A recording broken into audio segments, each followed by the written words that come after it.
welcome to Culture Outlook. I'm Shina Kagawa from the Blue Ocean Studios here in Beijing. On today's show, we'll explore the ancient Tibetan art known as tanka, as well as numerous Confucius institutions around the world.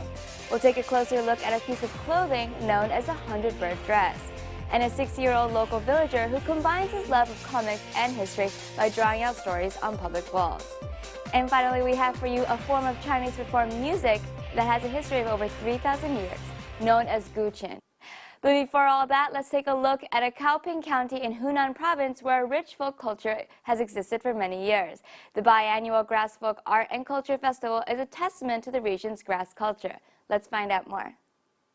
CUO150108A County in Hunan province is known for having a rich folk culture, which has drawn the attention of the entire nation with its variety of leisure activities and the participation of its people.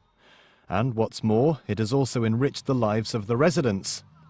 The county recently hosted its biannual Grass Folk Art and Culture Festival, during which all the performances were given by local people. One of the performers was a senior man by the name of Zhang Taochu, who performed a flower drum song.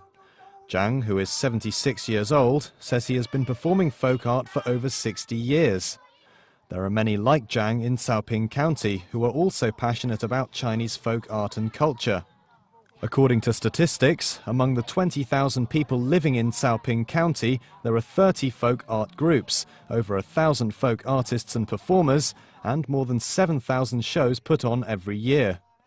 In celebration of the new year, an oversurge of residents wished to participate in the festival and perform, putting Cheng Gang, director of the festival and chief executive of the Folk Art and Culture Association of CUO150108A County, in a dilemma.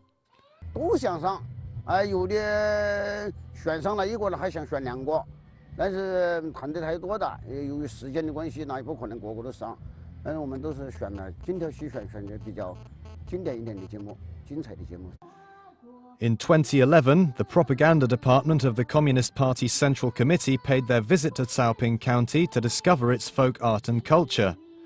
The grass culture and folk art of the county has since continued to attract the attention of the nation, with many regarding it as the center of folk art and culture.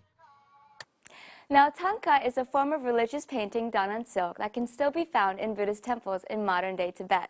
This beautiful art form features ethnic features and utilizes colors that represent religion and worship. Let's find out more. Tang in Tibetan means to display, and ka means silk. Tanka is a kind of painting art that originated during the reign of Tibetan king Songtsen Gampo and prospered during the 18th and 19th century. A tanka is a painting drawn on cotton or silk applique with vivid ethnic features and intense religious colors, which usually depicts the history, politics, culture, and social life of the Tibetan people. Tanka is often worshipped in temples, Buddha's halls, or even a Buddhist disciples' homes in Tibet, which has been not only a pure handicraft, but more of a religious symbol. It is mainly divided into 2 categories, painting tanka and embroidered tanka. The former one is directed painted on canvas using traditional pigments.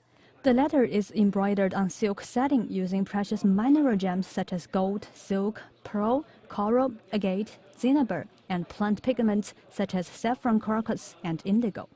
Obviously, the latter one is of more artistic value, whose gorgeous colors can last for several centuries. The creation of a tanka piece is like a journey of self-cultivation. Generally, the manufacturing process included chunking sutures while preparing pigments, polishing canvas, grinding painting materials, sketching, designing, measuring, coloring, shading, adding the finishing touch. The proportion of Buddha figures and the overall layout of the painting have to meet specific requirements, and the painter has to follow strict ritual procedures of Tibetan Buddhism in its creation. The creation of a whole tanka piece usually takes months or even years. During the long process, the artist, cherishing pious Buddhism beliefs, paints while chunking in accordance with the strict standards of composition, proportion, and color inherited from ancestors. The wise teaching and words of the great philosopher Confucius are still celebrated today, and not just in China. Over 61 countries such as Singapore, Japan, and the UK have included the history of Confucius into their national education systems. Let's take a look. September the 17th last year marked the very first Confucius Institution Day celebrated around the world. On that day, more than 1,200 Confucius institutions and classes in over 100 countries and regions held over 3,000 celebration events, making the Confucius Institution one of the leading representative symbols of China.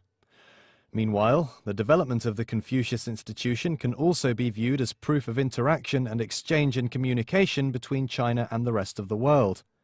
So let's take a look at the international cooperation projects that the Confucius Institute has accomplished throughout the year. By 2014, over 470 Confucius institutions and 850 Confucius primary and high schools had been established in 126 countries, with 3.5 million registered students.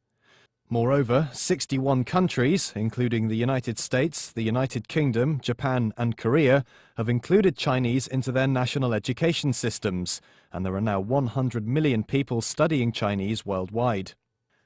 Currently, China has signed agreements of certificate recognition with 41 countries.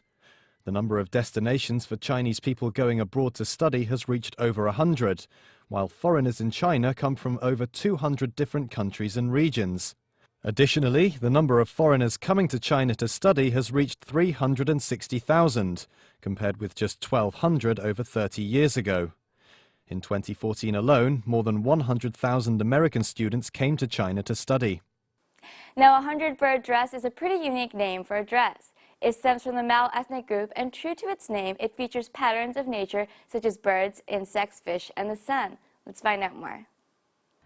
100-bird dress originated from the Miao ethnic group in Baibei village of Xinhuaisui ethnic township in Qiandong-an Miao and Dong Autonomous Prefecture in Guizhou province. The dress is decorated with celebrated Miao embroidery, a craft that falls on the state-level intangible cultural heritage list.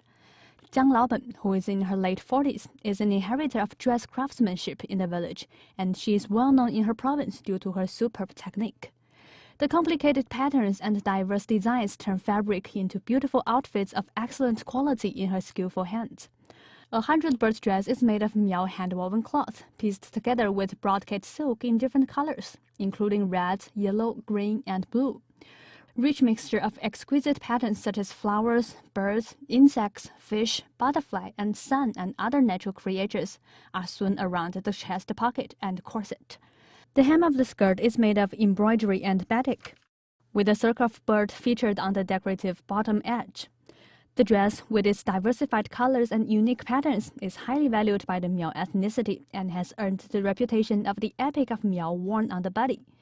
One dress will strain all the spare time of a skilled craftswoman for more than 6 months or even a year. Therefore, very few people in the past work on making the dress, and they are sold overseas at high prices. To advance the technique and tradition, Jiang organized the Baibei embroidery mutual aid team of Miao women at her home and imparted her skills to the women in the village. With an increasing number of learners coming to her, she's always teaching them face-to-face with great patience and care. Jiang has already taught more than 100 people. Thanks to Jiang's effort, some women in the village have begun to produce the traditional outfits at home, which brings them tens of thousands of yuan in extra income.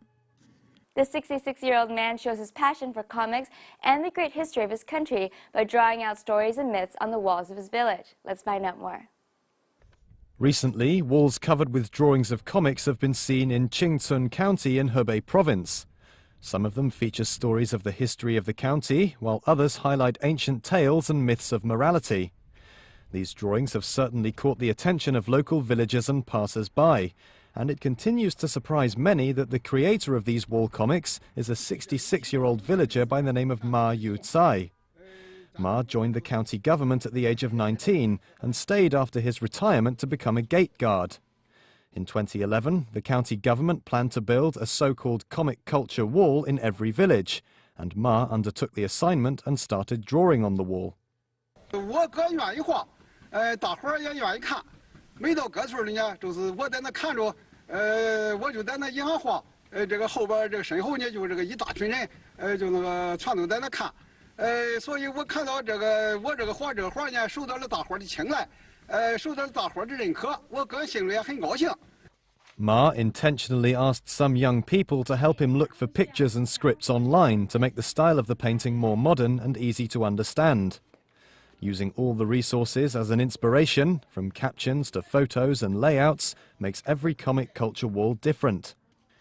So far, Ma has painted 25 walls, the longest of which is over 80 feet long, and he has painted 10,000 square feet in total, including the introduction, history of the village, Thanksgiving chapter, human morality, and other topics and content which concern people the most. Give your ears a break with the sounds and sights of guqin, a form of ancient Chinese music. This beautiful and calming music is performed on a plucked instrument. Let's find out more.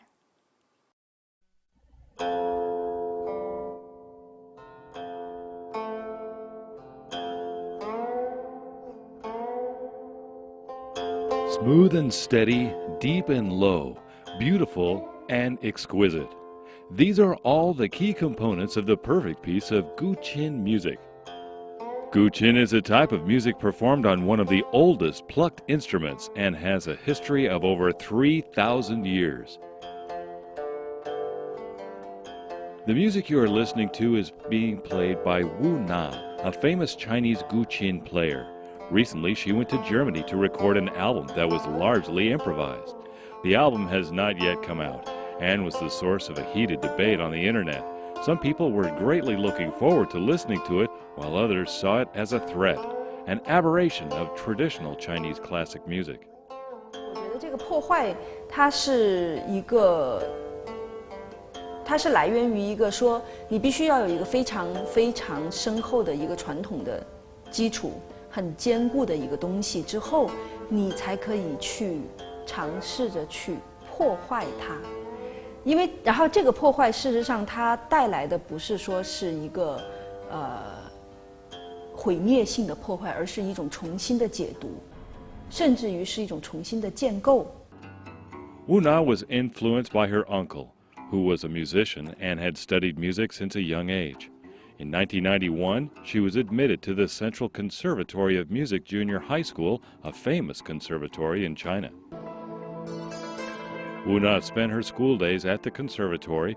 During this time, in the 1990s, Western electronic music was just making its way into China and was influencing many young people just like Wu Na.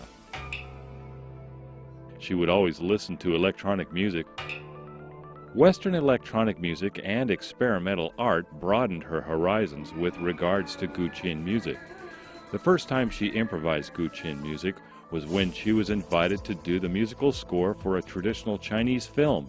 Her friend just asked her to come up with the music without giving her any scores. 他说：“你就想怎么弹怎么弹。”但事实上，那个之前我从来没有说这样，在没有任何乐谱的情况下去弹过琴。 所以我就乱弹琴。我觉得就是正是因为有了即兴这个概念，然后让我演奏传统的乐曲更为丰满而深厚。